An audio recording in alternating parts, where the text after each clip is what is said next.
Guys, it's Saturday, is it the 1st or 2nd of February? Look at her, Evil Knievel. Come here then! So we're down at the unit, Heidi's got a bike out, Dave's got his rugby ball, but I'm not going to kick it for him because I think his arse or something, or his back leg or something, because he was limping the other day and he yelped a little bit when he jumped out of the car. Here she is, look. Evil Knievel.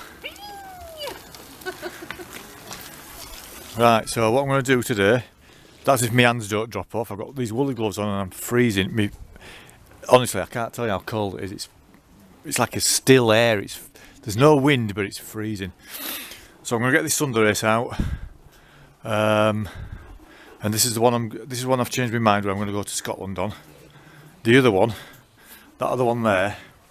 I was doing that one time, but it's going to take too much money. Whereas this one, I just need to sort that water leak out, put some indicators on it, and it's ready for MOT.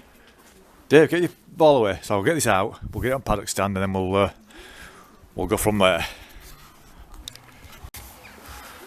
Right. So it's on the paddock stand. It looks a bit rough, I must admit. That's because it is. So I need some front indicators, a new number plate for the back.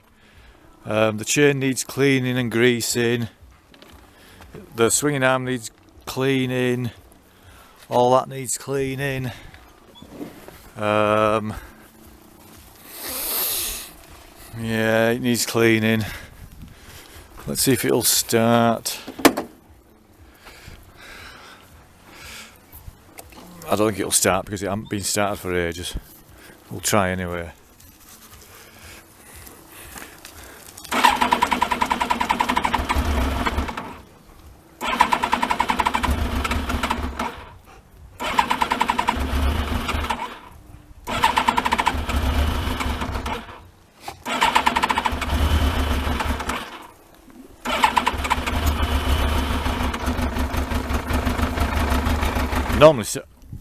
Normally starts straight away.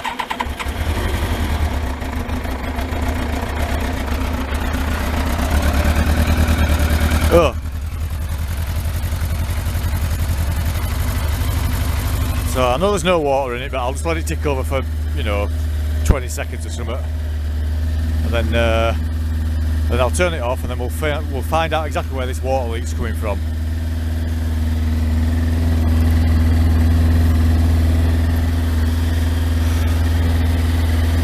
But it sounds quite smooth, that, doesn't it? Considering.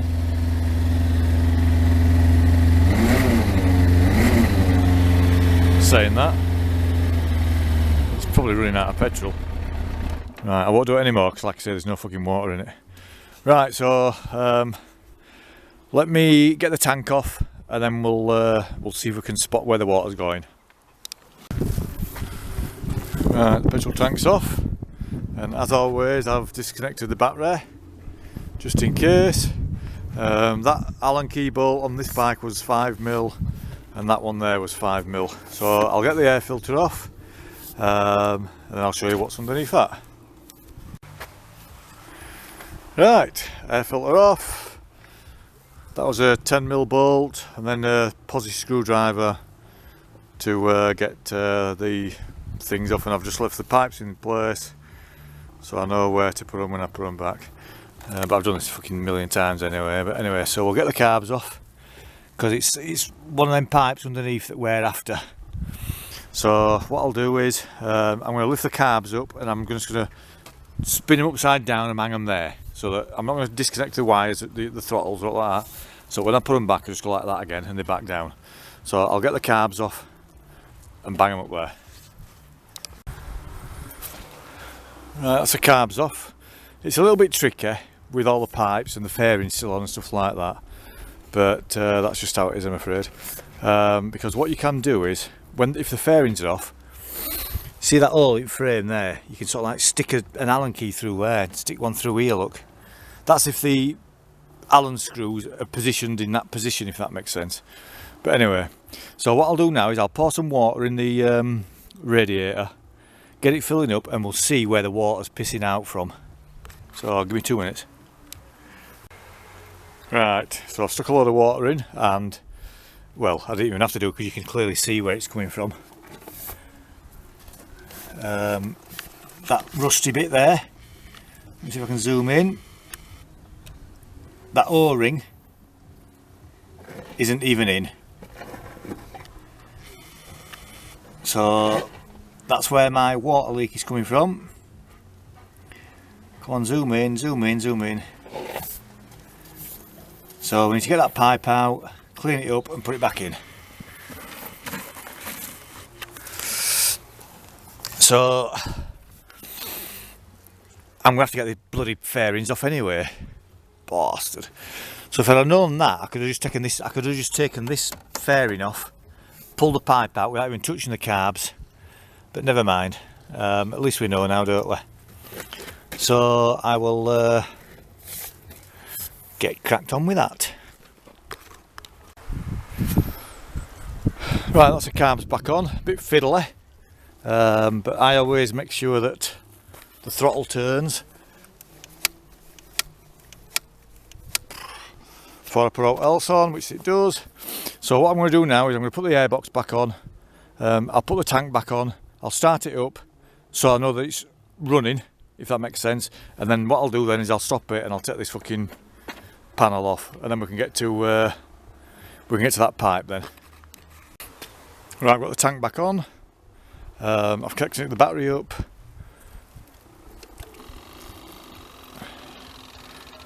You can hear the pump priming. Do it again. Let's see if it'll start. There's going to be a bit of smoke. Whoops. Because to get the battery on, to get the carbs on, I squirted a bit of that shit down it, you know, on the rubbers, so it's sliding a bit easier.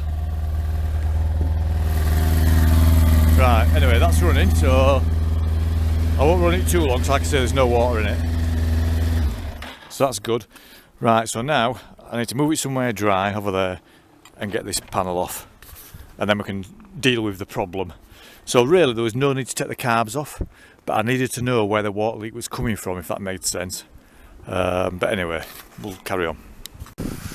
Right, so before we start taking this panel off, I don't know if the eagle-eyed amongst you noticed there was no X-up cable connected to the servo.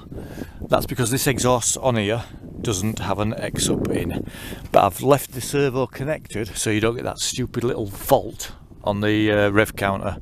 The other thing I've noticed as well is this, look, which is not good. So before I start anything else, I'm just going to tighten that up. So I'll just do that first, and then we'll start taking this panel off. Right, so what I've got to do, I've got that pipe off, but the fairing's still on, because believe it or not, I think that's a 5mm or a 4mm Allen key. I think it's a 4mm, to be honest with you, and I haven't fucking got one, so I can't get the panels off. So what I've had to do is just sort of like move it out of the way.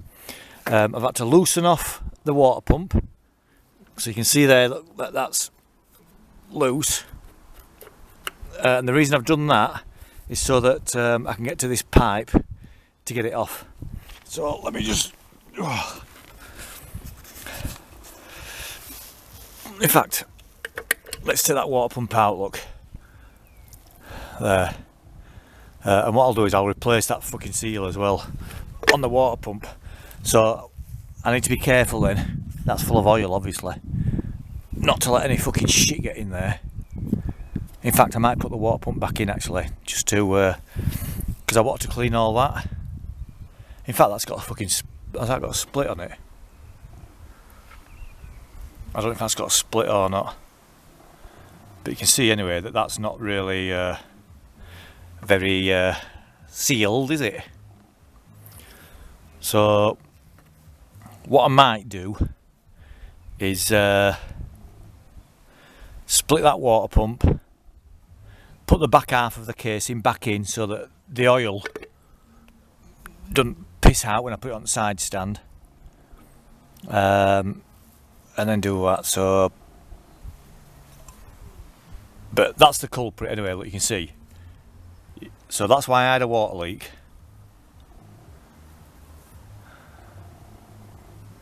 But anyway,